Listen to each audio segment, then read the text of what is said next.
हाँ तो नमस्कार प्यारे दोस्तों, स्वागत है अपने YouTube channel education mathematics class में। तो आप लोग कैसे हैं? उम्मीद करते हैं कि आप लोग पिछले वीडियो को देख लिए होंगे। साइंस का है, विज्ञान लेसन 1 है, ठीक है। क्लास 9th का पार्ट 2 तक आप लोग देख लिए होंगे। चलिए आज पार्ट 3 में चलते हैं, दाव से स्टार्ट करते हैं, ठीक है।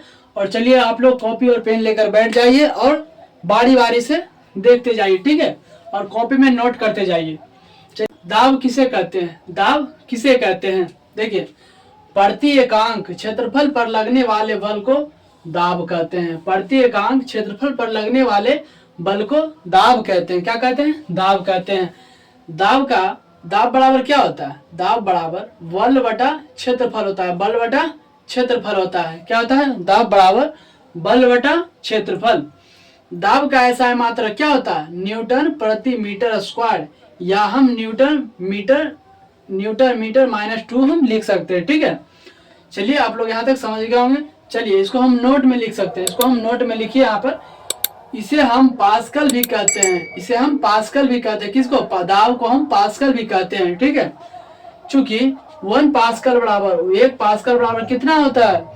1 न्यूटन प्रति मीटर स्क्वायर होता है। 1 पास्कल बराबर होता है 1 न्यूटन प्रति मीटर स्क्वायर, ठीक है। चलिए आगे देखिए, गैसीय दाब का मात्रक क्या होता है? गैसीय दाब का मात्रक होता है एटमॉस्फेयर।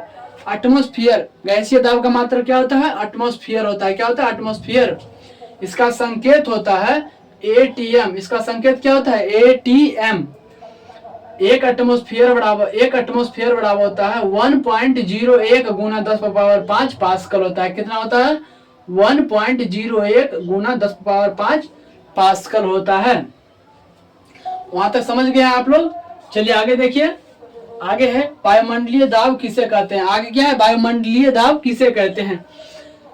देखिए, वायुमंडल में वायु का दाब वायुमंडलीय दाब कहलाता है। क्या कहलाता है? वायुमंडल में वायु का दाब वायुमंडलीय दाब कहलाता है, ठीक है। चलिए आगे देखिए, ताप और उष्मा का मात्रक आप लोग यह बारीकी से समझेंगे। यह वीडियो को बढ़िया से समझिए, ठीक है। चलिए क्या करा, अंतरराष्ट्रीय पद्धति तापमान के मापन के लिए केल्विन तापक्रम का उपयोग होता है। किसका होता है? केल्विन का उपयोग होता है, ठीक है। इसमें बर्फ का गलनांक कितना है? 273.15 तथा जल का क्वथनांक कितना है? 373.15 होता है, ठीक है। इसका प्रत्येक भाग को 1 केल्विन कहा जाता है। क्या कहा जाता है? इसका प्रत्येक भाग को 1 केल्विन कहा जाता है। इसको पॉइंट देकर लिखिएगा। बर्फ का गलनांक कितना होता है? इसको सेल्सियस में मापते हैं, ठीक है। बर्फ का गलनांक होता है यानी कि लगभग में 273 केल्विन लगभग बराबर होता है, ठीक है। बर्फ का गलनांक कितना होता है? 273 केल्विन लगभग क्या होता है। अब देखिए, जल का क्वथनांक क्या है? इसको हम 100 डिग्री सेल्सियस में भाग में तोड़ते हैं, ठीक है। जल का क्वथनांक होता है 373 केल्विन लगभग। जल का क्वथनांक कितना होता है? 373 केल्विन लगभग होता है। अगला पॉइंट देखिए, ऊर्जा का ऐसा मात्रक क्या है? जूल है। ऊर्जा का ऐसा मात्रक जूल है। क्या है? जूल। इसको हम संकेत में जे भी लिखते हैं। इसको संकेत में क्या लिखते हैं? जे।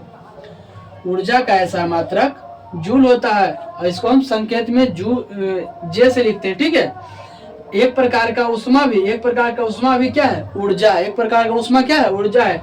इसलिए उष्मा का ऐसा मात्रक भी जूल है। क्या है? उष्मा का ऐसा मात्रक भी जूल होता है, ठीक है।